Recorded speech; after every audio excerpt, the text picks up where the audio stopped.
Hello and welcome back to our YouTube channel. आज की इस वीडियो में हम करने वाले हैं एक बहुत ज़्यादा इंपॉर्टेंट टॉपिक जिसका नाम है फिगर ऑफ स्पीच। ठीक है, और इसके बारे में मैं आपको डिटेल में समझाऊंगी और ये बहुत ज़्यादा इंपॉर्टेंट टॉपिक हो जाता है क्योंकि किसी भी कॉम्पिटिटिव एग्जाम में आपसे पूछ लिया जाता है कि यहाँ पर कौन सा फिगर ऑफ स्पीच है।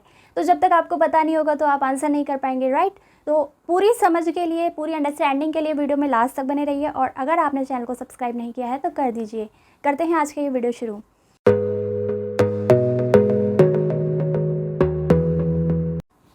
तो सबसे पहले हम डिस्कस कर लेते हैं कि यहाँ पर आज की इस वीडियो में हम कौन कौन से फिगर ऑफ स्पीच के बारे में पढ़ने वाले हैं, राइट। इसके बाद फिर हम इसे वन बाय वन डिस्कस भी करेंगे। तो यहाँ पर है simile, metaphor, personification, apostrophe, alliteration, repetition, assonance, rhyme, hyperbole, metonymy, onomatopoeia और यूफिम्स। ठीक है, तो इन पर हम डिस्कस करेंगे वन बाय वन। तो सबसे पहला टाइप यहाँ पर है हमारे पास, ये देखिए, फिगर ऑफ स्पीच का सिमली, जिसे हिंदी में उपमा अलंकार के नाम से आप जानते हैं। और फिगर ऑफ स्पीच को हिंदी में अलंकार कहते हैं। तो कहने का मतलब है अलंकार हो और इंग्लिश का फिगर ऑफ स्पीच हो, दोनों ही सेम चीज़ें हैं, करेक्ट। अब समझेंगे सिमली को कि इसकी पहचान आप कैसे करें। इसमें क्या होता है, कंपैरिजन किया जाता है, कंपैरिजन होता है, ठीक है। किसमें, बिटवीन टू ऑब्जेक्ट्स, किन्हीं दो चीज़ों में कंपैरिजन किया जाता है जो कि अलग अलग होती हैं।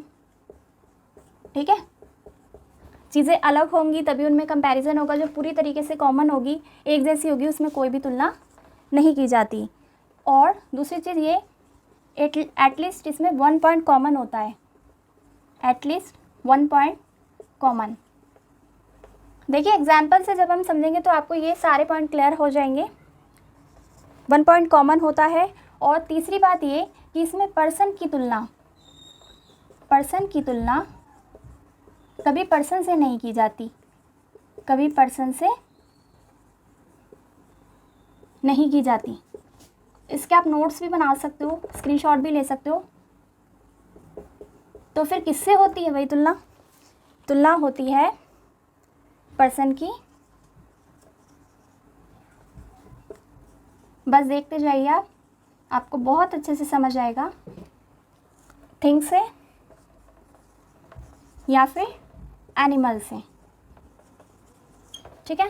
यानी कि जहाँ पर तुलना की जा रही हो किसी पर्सन की थिंग से या फिर एनिमल से, राइट, वहाँ पे कौन सा अलंकार होगा, वहाँ पे कौन सा फिगर ऑफ स्पीच होगा, सिमली। ठीक है, अब इसको एक एग्जाम्पल की हेल्प से हम समझते हैं। देखिए, लता मंगेशकर सिंग्स लाइक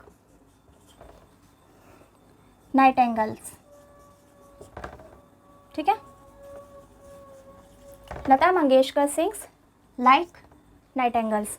यहाँ पर पर्सन की तुलना एक बर्ड से की गई है, जो कि यहाँ पर आप इसमें बर्ड भी लिख लीजिए।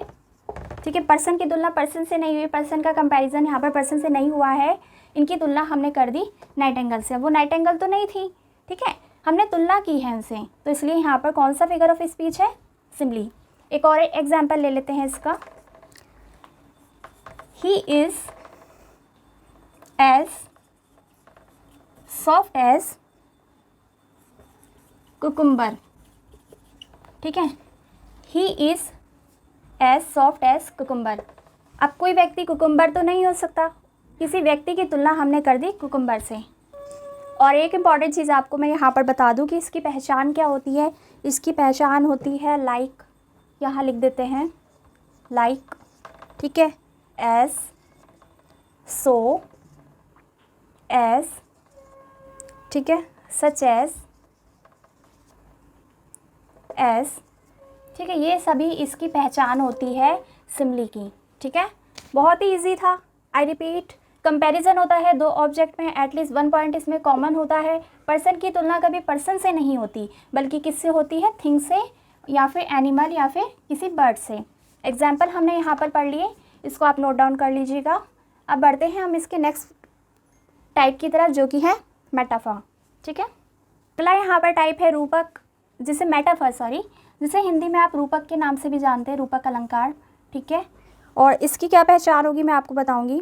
देखिए इसमें पर्सन की तुलना पर्सन से की जाती है, ठीक है, ना कि किसी अन्य से। तो यहाँ पर हम नोट भी कर लेते हैं इसको साथ साथ। पर्सन की तुलना किससे की जाएगी? पर्सन से, ठीक है। फर्स्ट पॉइंट इसका यही हो गया। इम याद रखिएगा, इम्प्लाइड सिमली, ठीक है, या फिर इम्प्लाइड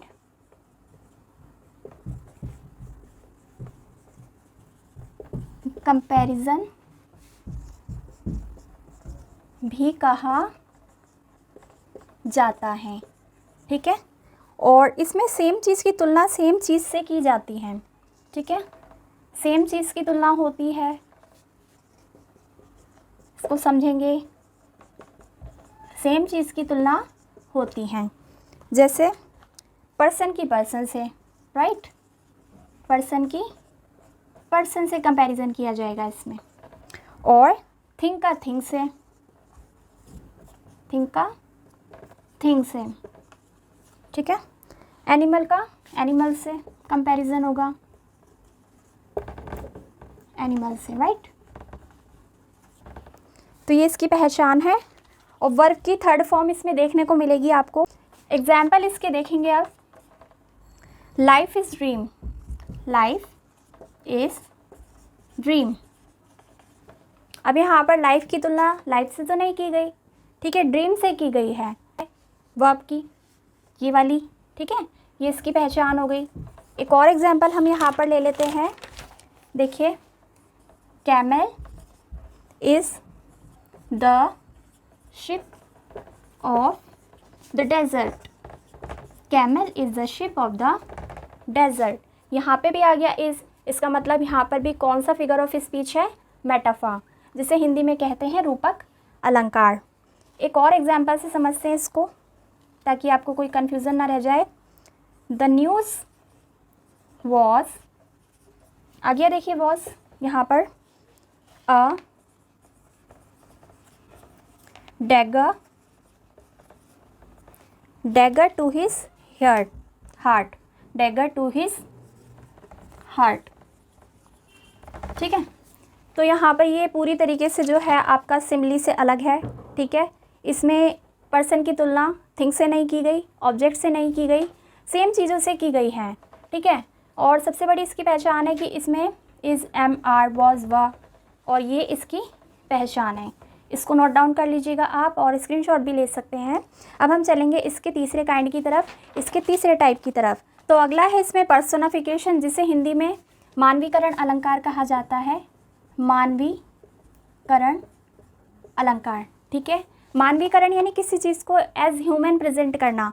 जब किसी वस्तु या भाव को ह्यूमन बीइंग की भांति प्रस्तुत किया जाता है, वहाँ पर कौन सा अलंकार होगा? पर्सोनिफिकेशन। नोट कर लीजिए इसको। जब किसी वस्तु एवं भाव को, ठीक है, भाव भी आ जाएगा इसमें, ह्यूमन बीइंग की तरह ट्रीट किया जाता है या फिर प्रयुक्त किया जाता है, तरह प्रयुक्त किया जाए, वहाँ कौन सा अलंकार होगा? मानवीकरण, यानी कि पर्सोनिफिकेशन। सेकंड है इसका इन एनिमेट ऑब्जेक्ट्स, जैसे कि निर्जीव वस्तुओं के साथ तुलना हो जाती है इसमें, या फिर एब्स्ट्रैक्ट आइडियाज़ के साथ तुलना हो जाती है। इसको भी नोट कर लेंगे। इन एनिमेट ऑब्जेक्ट्स। एग्जाम्पल से आपको एकदम से समझ में आ जाएगा, बस आप साथ के साथ नोट ज़रूर करें, ठीक है, ताकि आप भूलें ना। निर्जीव वस्तुएं, ठीक है। इसके बाद यहाँ पर आप लिख लीजिए, इसी में लिख लीजिए, ठीक है, इसको इरेज कर देना आप।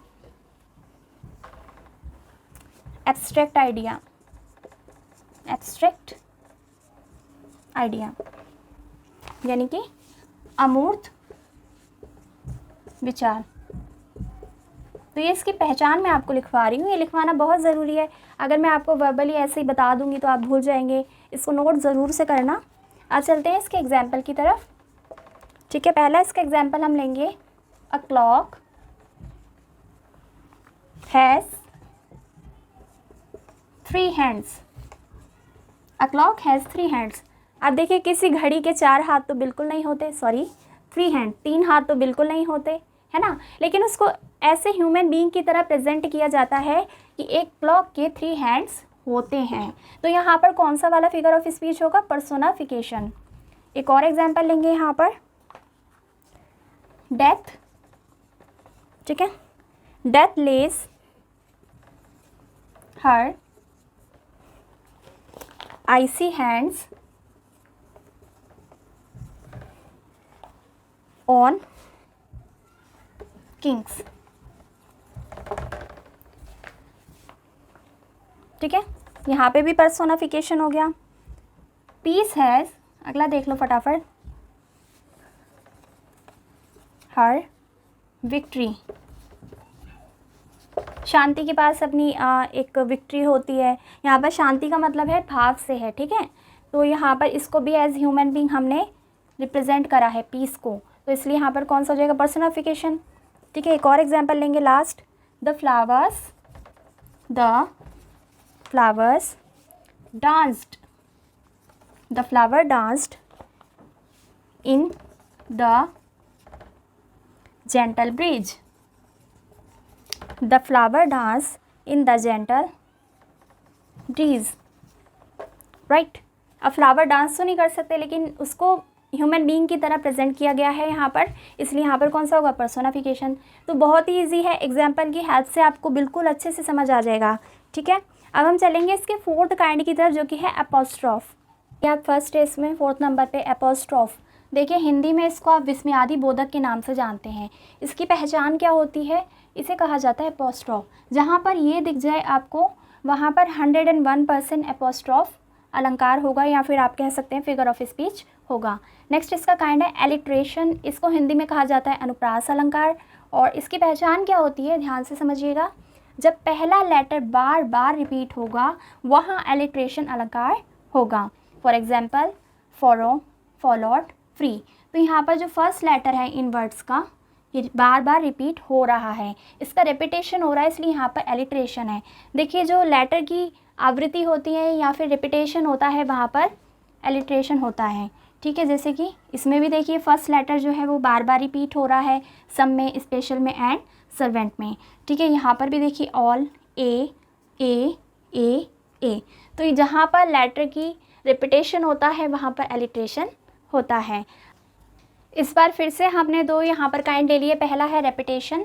देखिए रेपिटेशन, अब आप सोचेंगे कि रेपिटेशन की बात तो हम ऑलरेडी कर चुके हैं एलिट्रेशन में, लेकिन नहीं, वहाँ पर क्या हो रहा था, एक अल्फ़ाबेट यानी कि एक लेटर रिपीट हो रहा था, वहाँ पर होता है एलिट्रेशन। लेकिन जब पूरा का पूरा वर्ड, ठीक है, रिपीट होगा तो वहाँ पर क्या होगा, रेपिटेशन, रेपिटेशन। ठीक है, जैसे all, all, all, alone, alone. ठीक है, तो यहाँ पर पूरा वर्ड रिपीट हो रहा है। देखिए वहाँ भी हो रहा था, लेकिन ऑप्शन में अगर आपसे पूछा जाता है कौन सा है तो आप कहेंगे रेपिटेशन। अगर ऑप्शन में आता है एलिट्रेशन तो एलिट्रेशन। बाकी आप समझते हुए चलिए कि जहाँ पर लेटर रिपीट होता है वहाँ पर एलिट्रेशन होता है, जबकि जहाँ पर पूरा का पूरा वर्ड रिपीट होता है वहाँ पर रेपिटेशन होता है। तो आपको समझ आ गया होगा। अगला वाला देखेंगे एसोनेंस। एसोनेंस को समझते हुए चलेंगे। इसमें एक ही वोवल यानी कि ए, आई, ओ, यू, ठीक है, ये बार बार रिपीट होगा। For example king wanted golden ring, यानी कि राजा को क्या चाहिए, गोल्डन रिंग। नेक्स्ट है यहाँ पर ब्राइट ब्राइट स्टार। तो यहाँ पर आप देख रहे हैं इसमें वोवल जो है उसका रिपीटेशन हो रहा है। देखिए कैसे, ये देखिए आई यहाँ पर है, अगेन यहाँ पर आ जाता है, इसके बाद यहाँ पर आई है, यहाँ पर आ जाता है। इसके अलावा आप ई को भी देख सकते हैं, इसका भी रिपीटेशन हो रहा है। तो यही इसकी पहचान होती है। और इस कंप्लीट सेंटेंस में भी आप देख सकते हैं और इसमें भी देख सकते हैं। डिपेंड करता है कि आपसे कैसे पूछा गया है, आपको पैराग्राफ दे दिया गया है या फिर आपसे सेंटेंस पूछा गया है। ठीक है, आपको समझ आ गया होगा। आगे बढ़ेंगे इसके 8वें काइंड की तरफ। नेक्स्ट यहाँ पर 2 काइंड है। ठीक है, 8th है राइम, इसके बाद है हाइपरबोले। तो सबसे पहले राइम को समझ लेते हैं, शब्दों के साउंड का रिपीटेशन। अब यहाँ पर बात आ रही है साउंड के रिपीटेशन की। सपोज एग्जाम्पल देख लीजिए आप, twinkle twinkle little star, how I wonder what you are. तो यहाँ पर ये राइमिंग बन रही है, इसलिए यहाँ पर राइम है। ठीक है, नेक्स्ट इसका काइंड है हाइपरबोले। देखिए हाइपरबोले क्या होता है, हिंदी का उत्प्रेक्षा अलंकार। और उत्प्रेक्षा अलंकार आपको पता होगा, इसमें क्या होता है, चीज़ों को बहुत ज़्यादा ज़रूरत से ज़्यादा बढ़ा चढ़ाकर बोला जाता है। जैसे for example, if the river were dry I am able to fill it with tears. तो यहाँ पर ये कह रहा है कि अगर नदी जो है सूख जाती है तो मैं उसको अपने आंसुओं से भर सकता हूँ। क्या ये संभव है, क्या ये पॉसिबल है? बिल्कुल नहीं। केवल और केवल बात को बहुत ज़्यादा बड़ा चढ़ाकर यहाँ पर कह दिया गया है। तो यही इसकी पहचान है और बहुत ही आसान है। चलिए आगे बढ़ते हैं इसके अगले काइंड की तरफ, 10th की तरफ। नेक्स्ट है यहाँ पर मेटोनॉमी, जिसको हिंदी में लक्षणालंकार के नाम से जाना जाता है। ठीक है, इसकी पहचान क्या होती है, a thing is called by something associated with it. ठीक है, यहाँ पे संबंध बताया जाता है किसी भी चीज़ का। For example, I was reading Shakespeare, यानी कि अगर वो अपने बारे में बता रहे हैं यहाँ पर कि वो शेक्सपियर को पढ़ रहा है, यानी कि उसने खुद को उससे रिलेट कर लिया। नेक्स्ट है यहाँ पर ब्लैक कोट फॉर एडवोकेट्स। आपको पता ही है जो काला रंग का कोट होता है वो किससे रिलेटेड होता है, एडवोकेट से। तो यहाँ पर संबंध होता है, वहाँ पर क्या होता है, मेटोनॉमी। ठीक है, नेक्स्ट है यहाँ पर ओनोमेटोपोया। ठीक है, यहाँ पर क्या होता है, साउंड की बात होती है, जैसे ट्रिंग ट्रिंग। ठीक है, फॉर एग्जाम्पल द बज ऑफ अ बी, यहाँ पर ये साउंड आ गया, बज। ठीक है, तो यहाँ पर कौन सा अलंकार है, कौन सा फिगर ऑफ स्पीच है, ओनोमेटोपोया। नेक्स्ट है यहाँ पर द कार हॉर्न बीप्ड। ठीक है, कार का हॉर्न का बजना भी क्या है, साउंड, इसलिए यहाँ पर क्या हो जाएगा, ओनोमेटोपोया। इसके अलावा आज का यहाँ पर जो लास्ट फिगर ऑफ स्पीच है वो है यूफिज्म। ठीक है, कठोर शब्दों को मधुर शब्दों में कहना होता है यूफिज्म। ठीक है, फिज्म। तो यहाँ पर एग्जाम्पल के लिए देखिए, the old man passed away. देखिए कितने अच्छे तरीके से बताया गया है कि जो बूढ़ा व्यक्ति है या फिर बूढ़ा आदमी है वो गुजर चुका है। नेक्स्ट है यहाँ पर you have an interesting point of view. यहाँ पर मतलब instead of you are an idiot या फिर कुछ भी आप बुरा कहना चाहते हो, उसके बजाय आप सिंपल वर्ड में आप कह सकते हैं you have an interesting point of view, यानी कि बुरा भी नहीं लगा और आपने अपनी बात भी कह दी। तो कुछ इस तरीके से ये टोटल हो जाते हैं आपके 12 फिगर ऑफ स्पीच जो कि हमने आज की इस वीडियो में डिस्कस करे। अगर आपको वीडियो पसंद आया तो लाइक ज़रूर कर देना, इसको शेयर कर देना, चैनल को कर लेना सब्सक्राइब। मिलेंगे अगली बार एक नई वीडियो के साथ, तब तक के लिए आप सभी का धन्यवाद।